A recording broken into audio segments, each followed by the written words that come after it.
Assalamualaikum warahmatullahi wabarakatuh. Perkenalkan, nama saya Dewi Juliana Sari dari SMP Negeri 3 Ponjong. Pada kesempatan kali ini saya akan meresensi buku yang berjudul Gadis Rempah. Buku ini merupakan buku fiksi yang ditulis oleh Musrifah Medkom, seorang dosen ilmu komunikasi namun juga seorang penulis. Buku ini diterbitkan oleh Kementerian Pendidikan, Kebudayaan, Riset, dan juga Teknologi.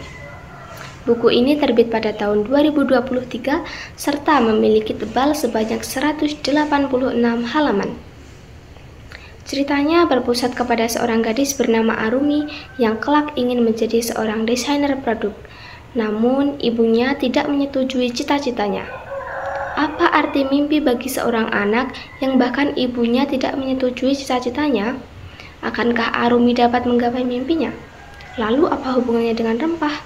Ada banyak pertanyaan, namun akan segera terjawab setelah kalian menyimak resensi buku ini. Arumi, seorang gadis SMA kelas 12 yang mempunyai cita-cita menjadi seorang desainer produk. Arumi mempunyai hobi menggambar dan juga pandai menggambar. Hal itulah yang membuat Arumi kelak ingin menjadi seorang desainer produk. Dia mendapatkan bakat menggambar dari almarhum ayahnya yang bernama Handoko. Sebenarnya, saat ayahnya masih hidup, Arumi mendapatkan dukungan dari sang ayah akan cita-citanya. Namun setelah ayahnya tiada, segalanya berubah. Arumi mempunyai ibu yang bernama Naning, pedagang rempah turun-temurun. Naning tidak menyetujui cita-cita Arumi, karena bagi Naning menjadi seorang desainer produk tidak ada untungnya.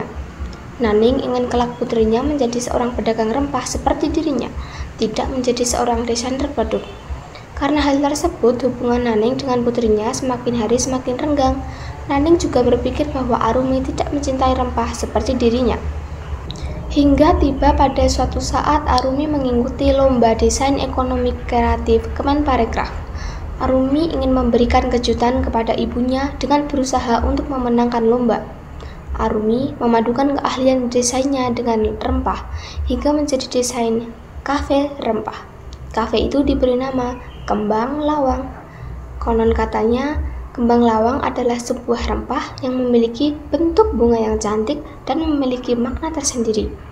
Apapun yang ada di dalam kafe itu berkaitan dengan rempah. Arumi benar-benar ingin membuktikan kepada ibunya bahwa Arumi juga mencintai rempah, hanya saja dengan cara yang berbeda. Usaha Arumi pun tidak sia-sia. Arumi berhasil memenangkan lomba tersebut. Ibunya tentu bahagia akan prestasi Arumi dan kenyataan bahwa Arumi juga mencintai rempah meski dengan cara yang berbeda. Mereka berdua pun berakhir saling memaafkan satu sama lain atas kesalahpahaman yang terjadi. Kekuatan utama di dalam buku ini terletak pada tema buku.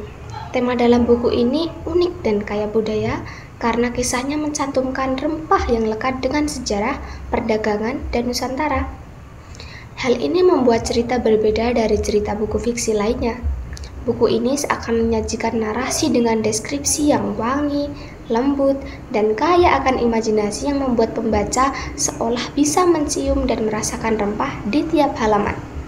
Kelebihan lainnya adalah adanya ilustrasi atau gambar di dalam buku yang membuatnya semakin menarik.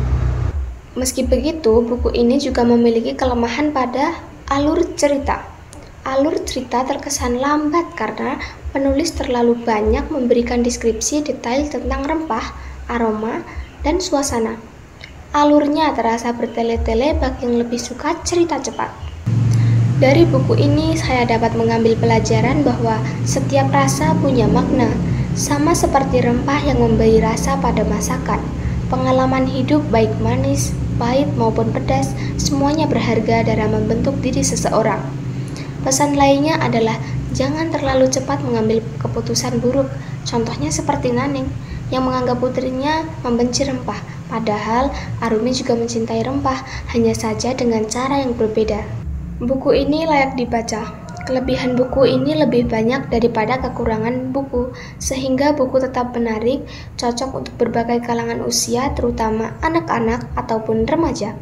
Rating dari diri saya pribadi untuk buku ini adalah 8/10. Sekian resensi dari saya. Terima kasih. Wassalamualaikum warahmatullahi wabarakatuh.